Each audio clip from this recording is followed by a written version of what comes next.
Start rolling. ஒவ்வொரு வாட்டி வெளிநாட்டுக்கு டூருக்கு போகும்போதும் அந்த ஊரில் ஏதாவது ஒரு இடத்துல இவரும் இவரது மனைவியும் நின்று கொண்டு ஃபோட்டோ எடுத்து அதை ரிலீஸ் பண்ணுறது தமிழ்நாட்டில். இந்த புகைப்படங்களை அரசின் செய்தி விளம்பரத்துறையே வெளியிடுகிறது. அமெரிக்காவுக்கு போயிருந்தப்போ இதே மாதிரி அமெரிக்காவில் சைக்கிள் ஓட்டுற ஒரு ஃபோட்டோவை ரிலீஸ் பண்ணாங்க. இங்கேருந்து சைக்கிள் ஓட்டுறதுக்காக அவனை ஓட்டு போட்டு அமெரிக்காவுக்கு அனுப்பணும். இவங்க ஊரை சுற்றி பார்க்குறதுக்கு மக்கள் வரி பணத்தை எப்படி வீணெடுத்திருக்கிறார்கள் தெரிகிறதா? தொழில்துறை அமைச்சராக இருக்கக்கூடிய திரு டிஆர்பி ராஜா அவர்கள் வெள்ளை அறிக்கைன்னா அந்த வெள்ளை பேப்பரை தான் தூக்கி காட்டணுன்ட்டு வெள்ளை பேப்பரை தூக்கி காட்டுறாருன்னா எவ்வளவு ஆணவம் இருக்கும் இவர்களுக்கு, யோசித்து பாருங்கள். அவருக்கு புரியுற அளவுக்கு ஒரு ஸ்டேட்மெண்ட், ஒரு வெள்ளை அறிக்கை வச்சிருக்கேன். டிஆர்பி ராஜா அவங்க அப்பா டிஆர் பாலுனால தானே மந்திரி ஆனாரு, இல்லைன்னா என்ன அவர் கட்சிக்காக உடைச்சா அவர் மந்திரி ஆனாரு? ஒத்த ரூபா துபாயிலேருந்து வரல இன்வெஸ்ட்மெண்ட், ஒத்த ரூபா வரல. ஏன்னா அந்த குடும்பத்திலேருந்து யாரை தலைவராக போட்டாலும் ஏற்றுக்கிறதுக்கு ஆயிரக்கணக்கான தொண்டர்கள் கொத்தடிமைகளாக இருக்கும்போது அவர்களுக்கு இந்த எண்ணம் வராமல் போனால்தான் ஆச்சரியம். தமிழ் பெருங்குடி மக்கள் அத்தனை பேருக்கும் வணக்கம். 2026 சட்டப்பேரவை தேர்தல் வரப்போகிறது. அத்தனை கட்சிகளும் உச்சகட்ட பிரச்சாரத்தில் ஈடுபட்டு கொண்டிருக்கின்றன. திமுக என்ற தீய சக்தி எப்படியாவது மீண்டும் ஆட்சிக்கு வந்துவிட வேண்டும் என்பதற்காக எத்தனையோ பொய்களை உங்கள் முன்னால் அள்ளி வீசி கொண்டிருக்கிறது. அதையெல்லாம் நம்பி மயங்கி தப்பித்தவரை கூட திமுக மற்றும் கூட்டணி கட்சிகளுக்கு நீங்கள் வாக்களித்து விடக்கூடாது என்பதற்காகத்தான் தொடர்ந்து நான் உங்களோடு பேசிக்கொண்டிருக்கிறேன், உரையாடி கொண்டிருக்கிறேன். அன்பார்ந்த தோழர்களே, கருணாநிதி குடும்பத்துக்கும் சரி, ஸ்டாலின் குடும்பத்துக்கும் சரி, தமிழ்நாடு நமக்கு பட்டா போட்டு கொடுத்துருக்கு, நமக்கு சொந்தம் அப்படின்ற நினைப்பு எப்போதுமே உண்டு. ஏன்னா அந்த குடும்பத்திலிருந்து யாரை தலைவராக போட்டாலும் ஏற்றுக்கிறதுக்கு ஆயிரக்கணக்கான தொண்டர்கள் கொத்தடிமைகளாக இருக்கும்போது அவர்களுக்கு இந்த எண்ணம் வராமல் போனால்தான் ஆச்சரியம். அதனால அவர்கள் தேர்தலில் வெற்றி பெற்று ஆட்சிக்கு வந்துவிட்டால் ஏதோ இது ஒரு இன்ப சுற்றுலா போல ஜாலியாக இருக்கிறதுக்கான ஒரு வாய்ப்பு என்றுதான் நினைத்து ஆட்சி நடத்துகிறார்களே ஒழிய 8 கோடி மக்களின் தலையெழுத்தை நாம் தீர்மானிக்கப் போகிறோம், 8 கோடி மக்களின் நல்வாழ்வை நாம் உறுதி செய்ய வேண்டும் என்ற எண்ணம் அந்த குடும்பத்தில் இருக்க ஒரே ஒருத்தருக்கு கூட துளி கூட இல்லை அப்படின்றத தான் இந்த 5 வருஷ ஆட்சியில் நீங்கள் பார்த்துருப்போம். தோழர்களே, இந்தியாவில் எத்தனையோ மாநிலங்கள் இருக்கின்றன. ஒவ்வொரு மாநிலத்துக்கும் வெளிநாடுகளிலிருந்து பெரிய பெரிய நிறுவனங்கள் வந்து முதலீடுகள் செய்ய வேண்டும் என்ற விருப்பம் உண்டு. அப்படி வெளிநாடுகளிலிருந்து முதலீடுகள் வந்தால் தான் அந்தந்த மாநிலங்களில் வேலைவாய்ப்பு பெருகும், தொழில் வளம் பெருகும், மாநிலம் வளர்ச்சி அடையும். ஒரு 6 மாதத்துக்கு முன்பு உலகின் மிகப்பெரிய நிறுவனமான கூகுள் நிறுவனம் ஆந்திர பிரதேசத்தில் 85,000 கோடி 5 ஆண்டுகளில் முதலீடு செய்ய போவதாக ஆந்திர முதல்வர் திரு சந்திரபாபு நாயுடு அவர்களோடு ஒப்பந்தம் போட்டது. கூகுள் நிறுவனத்தை தொடர்ந்து அமேசான் உள்ளிட்ட பல்வேறு நிறுவனங்களும் ஆந்திராவில் முதலீடு செய்ய போவதாக அறிவித்திருக்கின்றன. கூகுள் நிறுவனத்தின் சிஇஓவாக யார் இருக்கிறார் என்பது உங்கள் அத்தனை பேருக்கும் தெரியும். தமிழர், நம்ம ஊருக்காரர் சுந்தர் பிச்சை. அப்படிப்பட்ட சுந்தர் பிச்சை முதலீடு செய்வதற்கு தமிழகத்தை தேர்ந்தெடுக்காமல் ஏன் ஆந்திராவை தேர்ந்தெடுத்தார்? ஏனென்றால் ஆந்திராவில் முதலீடு செய்வதற்கு ஏற்ற மாதிரியான சூழலை அந்த மாநில அரசு உருவாக்கி வைத்திருக்கிறது. முதலீடுன்றது என்ன? எதற்காக முதலீடு செய்ய போகிறார்கள்?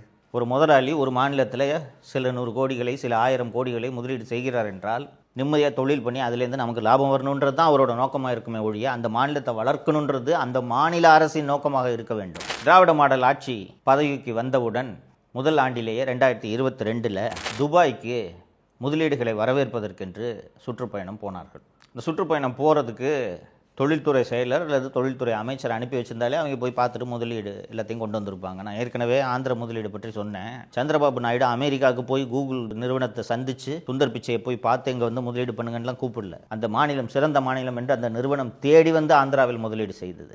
ஆனால் திராவிட மாடல் குடும்பம் நாங்கள் போய் முதலீடை வரவேற்கிறோம்னு சொல்லிட்டு எங்கே போனாங்கன்னா துபாய்க்கு போனாங்க. துபாய்க்கு எப்படி போனாங்கன்னா 22 மார்ச் 2022 உதயநிதியும் அவங்க ஃப்ரெண்ட்ஸ் எல்லாம் ஃபஸ்ட்டு போயிட்டாங்க. 23 மார்ச் 2022 அன்று சபரீசன், அண்ணா நகர் கார்த்தி அவங்க ஒரு செட்டு போயிட்டாங்க. அதற்கு பிறகு தனி விமானத்தில் முதல்வர், துர்கா ஸ்டாலின், அதிகாரிகள் எல்லாம் தனி விமானத்தில் பேரம் பேத்தி நண்டு சிண்டு இந்த திமுக குடும்பத்தில் இருக்கிற அத்தனை பேரும் தனி விமானத்தில் துபாய் சென்று இறங்கினார்கள்.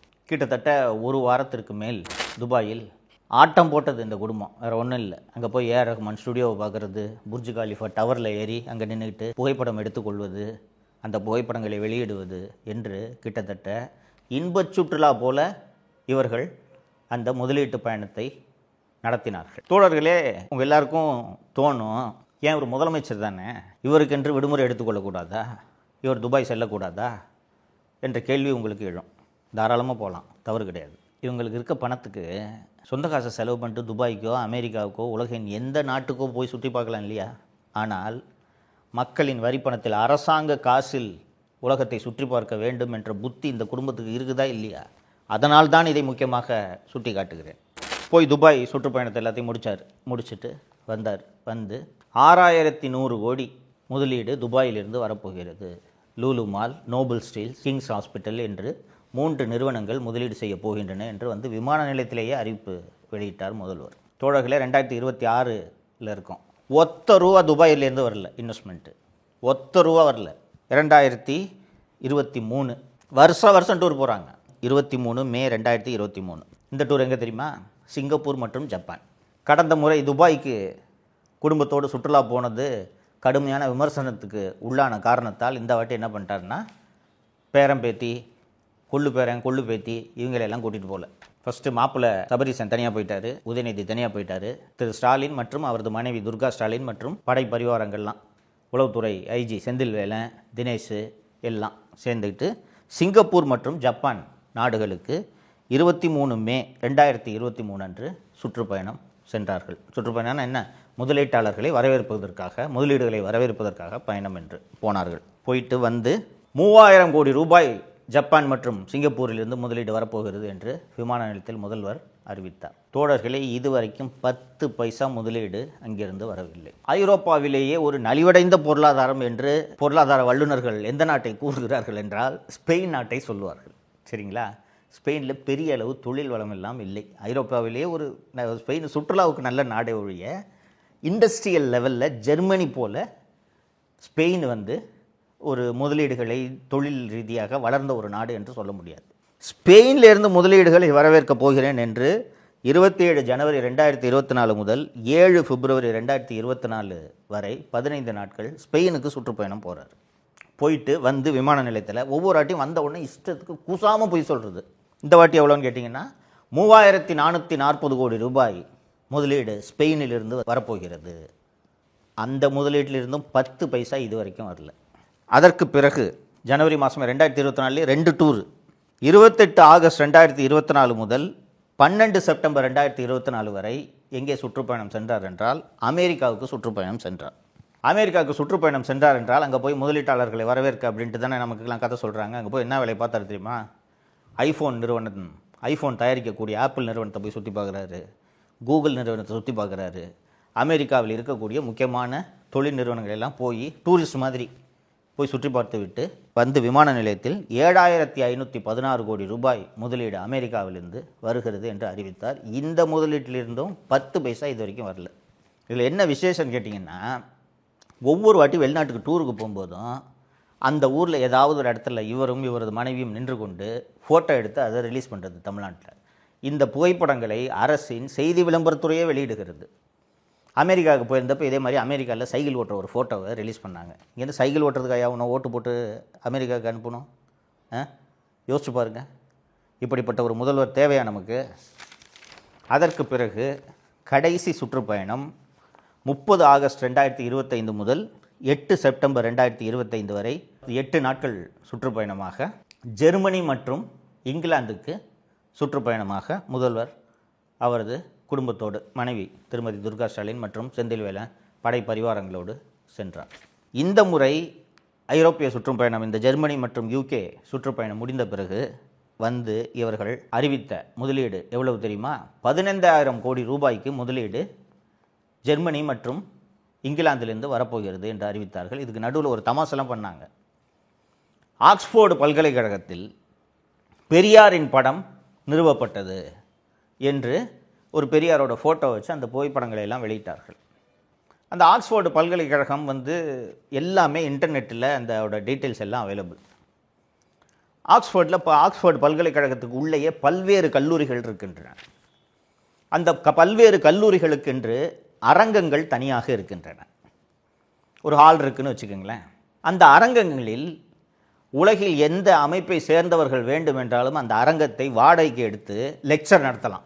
ஃபார் எக்ஸாம்பிள், நீங்கள் ஜெனட்டிக் சயின்ஸில் ஒரு புதிய தியரியை நீங்கள் கண்டுபிடிச்சிருக்கக்கூடிய ஒரு விஞ்ஞானின்னு வச்சுக்கோங்களேன். இந்த ஜெனட்டிக் சயின்ஸ் பற்றி நான் ஒரு பேப்பரை ப்ரெசென்ட் பண்ணுறேன் அப்படின்ட்டு இந்த ஜெனட்டிக் சயின்ஸ் சம்மந்தமாக படிக்கக்கூடிய மாணவர்கள், ஆராய்ச்சியாளர்கள் வந்து இந்த லெக்சரை அட்டென்ட் பண்ணலாம் அப்படின்ட்டு நீங்கள் அந்த ஹாலை வாடகை எடுத்துக்கலாம். சரிங்களா? அப்போது அந்த ஆக்ஸ்ஃபோர்டு பல்கலைக்கழகத்திலேயே ஜெனட்டிக் சயின்ஸ் பற்றி படிக்கக்கூடிய மாணவர்கள் உங்களோட லெக்சரை, நீங்கள் முக்கியமான ஆளாக இருந்தீங்கன்னா வந்து அந்த லெக்சரை அட்டென்ட் பண்ணுவாங்க. சில லெக்சர்ஸ்க்கெல்லாம் டிக்கெட் கொடுத்து வாங்கணும். ஓகேங்களா?